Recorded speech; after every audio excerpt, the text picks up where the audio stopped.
रहीम। आज का हमारा टॉपिक है Doppler angle and Doppler equation.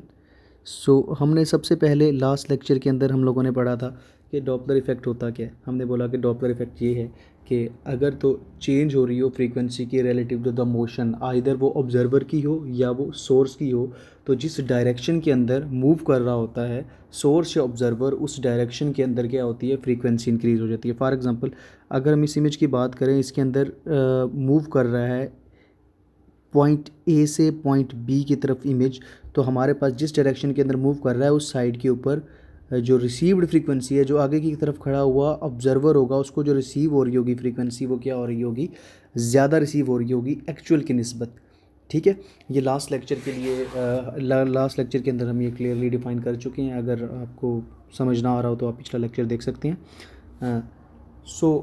अब हमने इस डॉपलर इफ़ेक्ट की इम्प्लीमेंटेशन देखनी है, इस डॉपलर इफ़ेक्ट की इम्प्लीमेंटेशन देखनी है मेडिकल फिज़िक्स के अंदर, कि हम किस तरह से इसको मेडिकल इमेजिंग के अंदर रिलेट कर सकते हैं और किस तरीके से इसको यूज़ कर सकते हैं अल्ट्रासाउंड के अंदर। बेसिकली यहाँ पे एक पहले से मैंने बना के रख ली हुई है, एक वेसल है और हमारे पास एक ट्रांसड्यूसर है।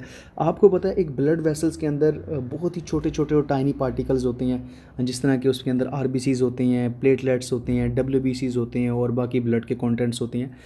और सबसे ज़्यादा क्वांटिटी इसके अंदर किस चीज़ की होती है, आरबीसीज़ की। सबसे ज़्यादा क्वांटिटी होती है आरबीसीज़ की, और आरबीसीज़ का साइज़ भी बहुत छोटा होता है, सेवरल माइक्रो उस मीटर्स के अंदर होता है। तो क्या होता है कि साउंड की बीम जैसे ही टकराती है इन आरबीसीज़ के साथ, तो ये रिफ्लेक्ट होके वापस आती है। ठीक है, ये फिनोमिना हम आगे पढ़ेंगे कि वो इमेज किस तरह बनता है या कौन सी एक्विजिशन है। अभी सबसे पहले हमने डॉपलर के इस प्रिंसिपल को फोकस करना है कि ये डॉपलर का प्रिंसिपल कैसे काम कर रहा है विद इन द वेसल। तो अगर ये जो चीज़ है इसे हम ट्रांसड्यूसर बोलते हैं, इसका काम होता है साउंड वेव्स को प्रोड्यूस करना। ये साउंड वेव्स प्रोड्यूस करता है और जैसे ही साउंड वेव्स प्रोड्यूस होंगी तो ये वेसल्स की तरफ जाएंगी। तो वेसल्स के अंदर हमें पता है हर वक्त आरबीसीज़ मूव कर रहे हैं। लेट्स सपोज अगर मैं बोल रहा हूँ कि ये आरबीसीज़, ये पॉइंट ए है और हमारे पास ये पॉइंट बी है, पॉइंट ए से पॉइंट बी की तरफ जो है वो मूव कर रहे हैं, इस डायरेक्शन के अंदर मूव कर रहे हैं। तो हमने अब देखनी है कि इन आरबीसीज़ की डायरेक्शन को किस तरीके से कवर किया जा सकता है। ठीक है, किस तरीके से रिकॉर्ड किया जा सकता है। तो सबसे पहले क्या होता है कि ट्रांसड्यूसर से एक फ्रीक्वेंसी एंटर होती है विद इन द वेसल, और वेसल के साथ ये जब आरबीसीज़ के साथ टकराती है तो इससे टकराने के बाद ये रिफ्लेक्ट होती है। ठीक है, अब अगर तो आरबीसीज़ इसकी तरफ मूव कर रहे होंगे, इस ट्रांसड्यूसर की तरफ मूव कर रहे होंगे, तो डेफिनेटली आरबीसीज़ को फ्रीक्वेंसी क्या मिलेगी, ज़्यादा मिलेगी, और वो ज़्यादा ही फ्रीक्वेंसी क्या करेंगे, रिफ्लेक्ट बैक करेंगे, और वो ज़्यादा ही फ्रीक्वेंसी क्या करेंगे, रिफ्लेक्ट बैक करेंगे। ठीक है, और अगर आरबीसीज़ इसकी अवे मूव कर रहे हो तो आरबीसीज़ को फ्रीक्वेंसी क्या मिलेगी, कम मिलेगी, और वो कम ही रिफ्लेक्ट करेंगे। ठीक है, ये दो कंडीशंस हैं। हमें पता है कि साउंड जो है वो एक साइनोसाइडल वेव फॉर्म के अंदर मूव करता है और इसका एक क्रस्ट होता है और एक ट्रफ होता है, आप सब लोग जानते हैं। ठीक है, तो ये हमारे पास क्या है, हाई फ्रीक्वेंसी है, और ये हमारे पास क्या है, लो फ्रीक्वेंसी है, और ये एक्चुअल फ्रीक्वेंसी है जो हमारे पास ट्रांसमिटेड फ्रीक्वेंसी थी। ठीक है, तो इसमें एक चीज़ नोट करने की है कि हमारे पास मौजूद ये जो आरबीसीज़ हैं, ये आरबीसीज़ दो काम कर रहे हैं। ये आरबीसीज़ दो काम क्या कर रहे हैं, आरबीसीज़ नंबर वन तो सबसे पहले तो ऑब्जर्वर का काम कर रहे हैं। ठीक, किसका काम कर रहे हैं, ऑब्जर्वर का काम कर रहे हैं, और उस ऑब्जर्वर के बाद में ये सोर्स का भी काम कर रहे हैं। ठीक है, सबसे पहले ये क्या करते हैं, ये रिसीव करते हैं, जो ट्रांसड्यूसर की तरफ से इनको फ्रीक्वेंसी भेजेगी उसको रिसीव किया इन्होंने, तो ये ऑब्जर्वर हो गए। ठीक है, उसके बाद उसी फ्रीक्वेंसी को इन्होंने वापस ट्रांसड्यूसर की तरफ भेज दिया। ठीक है, तो ये क्या हो गया, इनका सोर्स का काम हो गया एक किस्म का। ठीक है, ये हम नेक्स्ट पढ़ेंगे नेक्स्ट टॉपिक के अंदर कि किस तरीके से ये उसको भेजता है, कौन से फिनोमिनाज उसके अंदर इन्वॉल्व होते हैं। ठीक है, तो अब हमें इससे पता चला कि मूवमेंट जो है साउंड की ट्रांसड्यूसर से वेसल और वेसल से ट्रांसड्यूसर तक, ये बेसिकली सिंगल मूवमेंट नहीं है बल्कि टू वे मूवमेंट है। कितनी मूवमेंट है, टू वे मूवमेंट है। ठीक है, हम चाह रहे हैं कि हम डॉपलर जो है बेसिकली एक इक्वेशन ड्राइव करें, जिस इक्वेशन के ज़रिए से हमें पता चल सके कि ब्लड के अंदर मौजूद ये जो वेसल के अंदर मौजूद ये जो आरबीसीज़ हैं, ये जो ब्लड सेल्स हैं, ये ओवरऑल ब्लड के कंटेंट हैं, ये किस स्पीड से मूव कर रहा है। तो उसको हम लोगों ने डिटेक्ट करने के लिए एक फार्मूला ड्राइव कर रहे हैं। तो उसके लिए सबसे पहले हमारे पास क्या होता है, एफ डी डॉपलर शिफ्ट उसे बोलते हैं, जो हमारे पास क्या था, F R minus F T था, received frequency minus transmitted frequency. कि अगर तो रिसीव्ड फ्रीक्वेंसी ज़्यादा है और ट्रांसमिटेड फ्रीक्वेंसी कम है तो डेफिनेटली हमें पॉजिटिव के अंदर शिफ्ट आएगी। इस एफ डी के इक्वल हम कर रहे हैं, हम चाह रहे हैं कि हम किसी तरीके से वेलोसिटी मालूम कर लें। एफ डी में सबसे पहले क्या है, क्योंकि टू वे मूवमेंट हो रही है, क्योंकि मूवमेंट कितनी हो रही है, टू वे हो रही है, तो सबसे पहले हमें कांस्टेंट रखना पड़ेगा टू को। ठीक है, सबसे पहले हमें क्या रखना पड़ेगा, कांस्टेंट रखना पड़ेगा टू को। और फिर एक्चुअल के अंदर हमने चेंज किसकी डिटेक्ट करनी है, चेंज डिटेक्ट करनी है हमने ट्रांसमिटेड फ्रीक्वेंसी की। ये जो एफ टी है ट्रांसमिटेड फ्रीक्वेंसी है, ट्रांसड्यूसर ने तो वो डिटेक्ट की ना, उसके बाद जो आई वो तो बाद की चीज़ है। तो सबसे पहले हमने ट्रांसमिटेड फ्रीक्वेंसी के अंदर चेंज डिटेक्ट करनी है, तो हम यहाँ पे क्या लिखेंगे, एफ टी। ठीक है, अब हमें एफ टी जो है वो किसके साथ इनकाउंटर कर रही है, अंदर जाके आरबीसीज़ के साथ, आरबीसीज़ के साथ इनकाउंटर करती है। और आरबीसी सबसे पहले किसका, ऑब्जर्वर का काम करते हैं, और नंबर टू किसका काम करते हैं, सोर्स का काम करते हैं। ठीक है, डबल काम कर रहे हैं। तो हमें क्या है, हमें आरबीसीज़ की वेलोसिटी भी मालूम होनी चाहिए, हमें आरबीसीज़ की क्या मालूम होनी चाहिए, वेलोसिटी मालूम होनी चाहिए। क्योंकि अगर आरबीसी की वेलोसिटी मुझे मालूम होगी तो मुझे पता चल जाएगा कि किस स्पीड से जो यानी कि चेंज कितना आया। अगर आरबीसीज़ की वेलोसिटी मुझे मालूम होगी, यानी कि मुझे पता होगा कितनी तेज़ी से चीज़ जो है वो ट्रांसड्यूसर की तरफ आ रही है, तो उस कंडीशन के अंदर हमें पता चल जाएगा कि चेंज कितना हुआ है, फ्रीक्वेंसी के अंदर चेंज कितना हुआ है। तो हम यहाँ क्या लिखेंगे, वी लिखेंगे, 2FV। अब क्या है, अब क्योंकि ये हमारे पास जो ट्रांसड्यूसर है, ये ट्रांसड्यूसर कहाँ पड़ा हुआ है, स्किन पर। कहाँ पड़ा हुआ है, स्किन के ऊपर, ये स्किन है। और स्किन से नीचे वेसल बिल्कुल स्किन के नीचे तो नहीं पड़ी हुई। लेट्स सपोज अगर मैं बात करूं हेपेटिक आर्टरीज़ की, तो हेपेटिक आर्टरीज़ लीवर के अंदर पड़ी हुई हैं, तो उससे पहले एब्डोमेन से गुजरना पड़ेगा सारे का सारा, और बाद में लीवर से गुजरना पड़ेगा, और बाद में हेपेटिक आर्टरीज़ तक जो है वो रसाई मिलेगी। तो थोड़ा सा डीप जाना पड़ता है स्ट्रक्चर्स के अंदर। तो डेफिनेटली मुझे उसके लिए क्या होना चाहिए, मुझे ये भी पता होना चाहिए कि कितनी स्पीड से ये जो साउंड वेव हैं, ये जो साउंड वेव हमने एंटर की थी, ये कितनी स्पीड से एंटर हुई थी सॉफ्ट टिश्यूज़ के अंदर से वेसल्स तक, इसे पहुंचने के अंदर कितना टाइम लगा। तो हम क्या कर देंगे, इसको at the rate of at C कर देंगे, 2FV/c बन गया हमारा अब फार्मूला। ठीक है, अब ये इसे हम बोलते हैं डॉपलर इक्वेशन। लेकिन ये डॉपलर इक्वेशन अभी इनकम्प्लीट है। क्यों इनकम्प्लीट है ये डॉपलर इक्वेशन, क्योंकि इसके अंदर अभी एक इम्पॉर्टेंट फैक्टर ऐड नहीं हुआ, जिस फैक्टर के ऊपर टोटली डिपेंड कर रही है हमारी डॉपलर शिफ्ट, कि हमारे पास डॉपलर शिफ्ट आनी कितनी है और आनी कितनी नहीं है। हम लोगों ने लास्ट टाइम भी पढ़ा था कि डॉपलर शिफ्ट रिकॉर्ड होती है अगर तो मूव कर रहा हो टुवर्ड्स या अवे। जैसा कि हम लास्ट इमेज के अंदर देख लें कि अगर यहाँ पे पड़ा हुआ ऑब्जेक्ट है, ठीक है, ये मैं इसे बोलता हूँ ये ऑब्जर्वर 1 है, और यहाँ पर हमारे पास एक ऑब्जर्वर 2 है। ऑब्जर्वर 1 को फ्रीक्वेंसी ज़्यादा सुनाई दे रही है, ठीक है, और ऑब्जर्वर 2 को फ्रीक्वेंसी क्या सुनाई दे रही है, कम सुनाई दे रही है।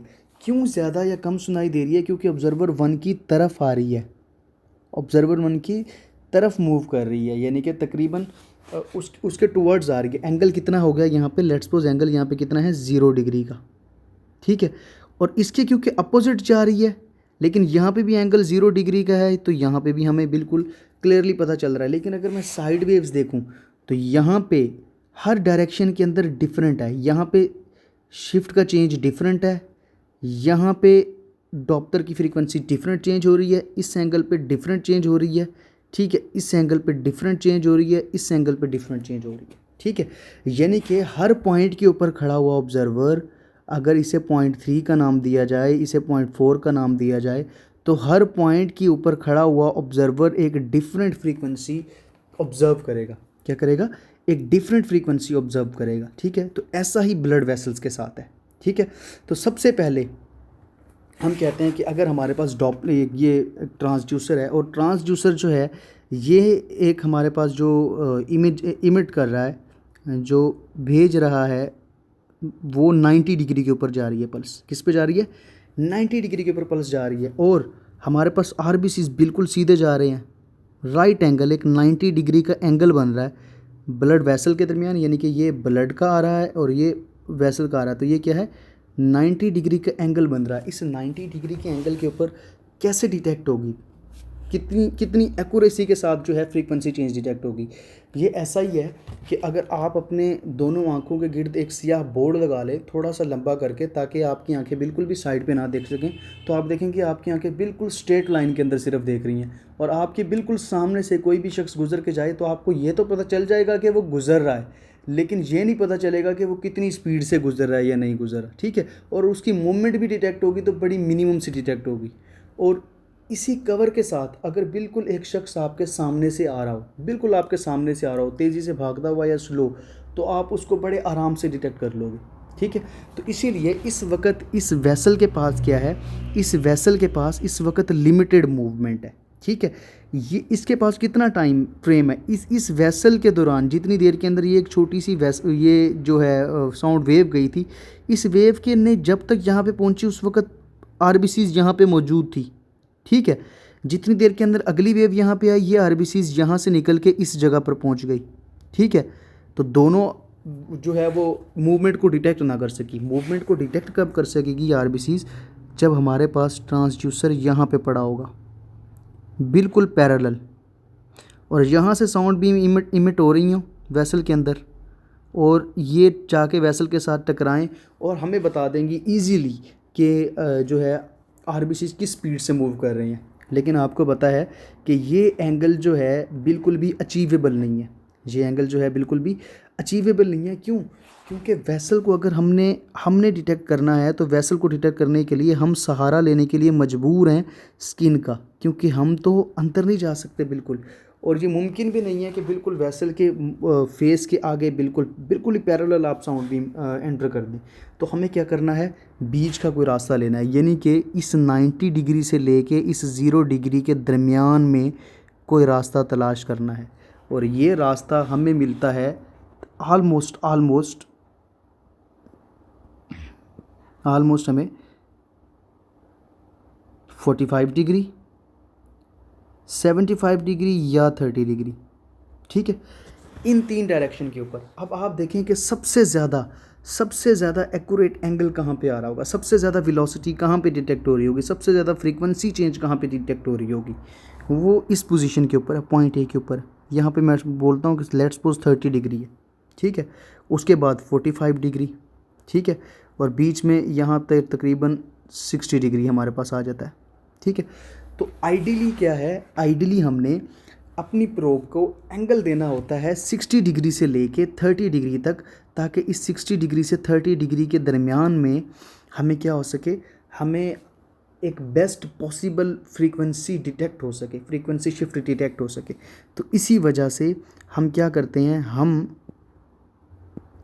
इस फार्मूले को जब थोड़ा सा इन्हेंस करेंगे तो हम लिखेंगे 2FV cos थीटा, ठीक है, क्योंकि cos 90 डिग्री बराबर है 0, तो हमें भी इसके अंदर क्या आ रहा है 90 डिग्री के ऊपर हमें बिल्कुल कोई भी रिजल्ट नहीं आ रहा, किसी किस्म की हमें शिफ्ट डिटेक्ट नहीं हो रही, किसी किस्म का फ्रीक्वेंसी चेंज डिटेक्ट नहीं हो रहा।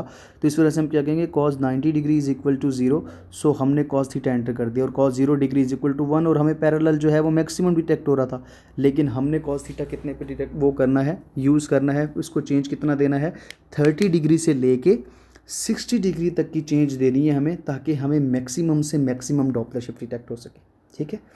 एक चीज़ और बड़ी इंपॉर्टेंट है याद रखने के लिए, वो ये कि डॉपलर शिफ्ट का जो हमें सिग्नल रिसीव होगा वो ऑडिबल होगा हमेशा, जो सिग्नल रिसीव होगा वो क्या होगा, ऑडिबल होगा। देखें, हम फ्रीक्वेंसी कभी भी जब भी हम अल्ट्रासाउंड यूज़ कर रहे हैं, तो अल्ट्रासाउंड का मतलब है 20 किलो हर्ट्ज से ज़्यादा, इंसान की जो सुनने की कैपेसिटी है उससे ज़्यादा, यानी कि 20,000 हर्ट्ज़ या 20 किलो हर्ट्ज़ से ज़्यादा की फ्रीक्वेंसी। तो यूजली तौर पे मेडिकल डायग्नोस्टिक अल्ट्रासाउंड के अंदर हम 2 मेगाहर्ट्ज़ से 15 मेगाहर्ट्ज़ तक यूज़ करते हैं, ठीक है, ये बहुत बड़ी फ्रीक्वेंसी है, ठीक है। लेकिन ये फ्रीक्वेंसी, ये जो साउंड बीम मेरे पास आ रही है, मैं एक मिनट थोड़ा सा क्लियर कर दूं ताकि ये मेस क्रिएट जो हुआ है ये थोड़ा सा ख़त्म हो जाए, ठीक है।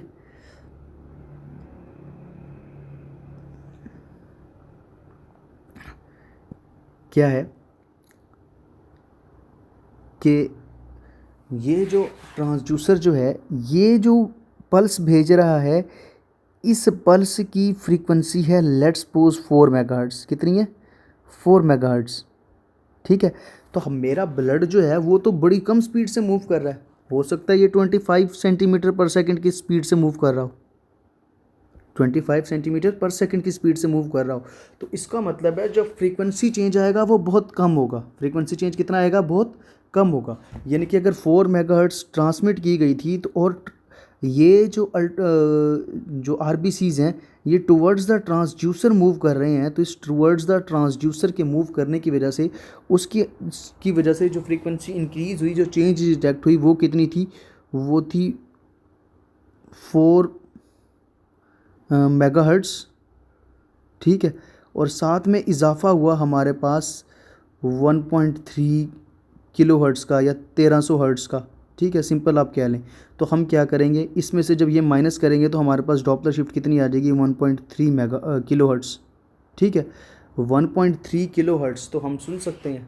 ठीक है, वो तो हमारी ऑडिबल रेंज के अंदर आती हैं। ठीक है, तो अब क्या होगा कि जो डॉपलर की सिग्नल, डॉपलर के लिए हमने भेजी अल्ट्रासाउंड ली थी, लेकिन जब वो डिटेक्ट होके वापस आई तो उसके अंदर जो शिफ्ट रिकॉर्ड हुई वो ऑडिबल थी, जिसको हम लाउड स्पीकर लगा के ऑडिबल सिग्नल्स के अंदर कन्वर्ट कर सकते हैं, जिसको हम लाउड स्पीकर्स लगा के ऑडिबल सिग्नल्स के अंदर कन्वर्ट कर सकते हैं। तो ये बेसिकली हमारे पास क्या थी? डॉपलर शिफ्ट की इक्वेशन थी।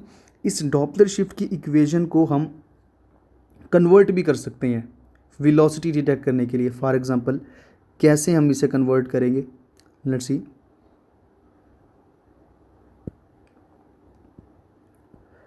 हमारे पास डॉपलर शिफ्ट की इक्वेशन है फिलहाल, F D is equal to 2FTV cos theta over C. हमने ये v मालूम करना है, ये v फॉर द वेलोसिटी मालूम करना है। तो आप सबको पता है इस v को मालूम करने के लिए तो मैं इस v को यहाँ रहने दूंगा और बाकी सारे स्ट्रक्चर को इनको उठा के इधर ले जाऊंगा और ये वाला स्ट्रक्चर किधर आ जाएगा? इधर आ जाएगा।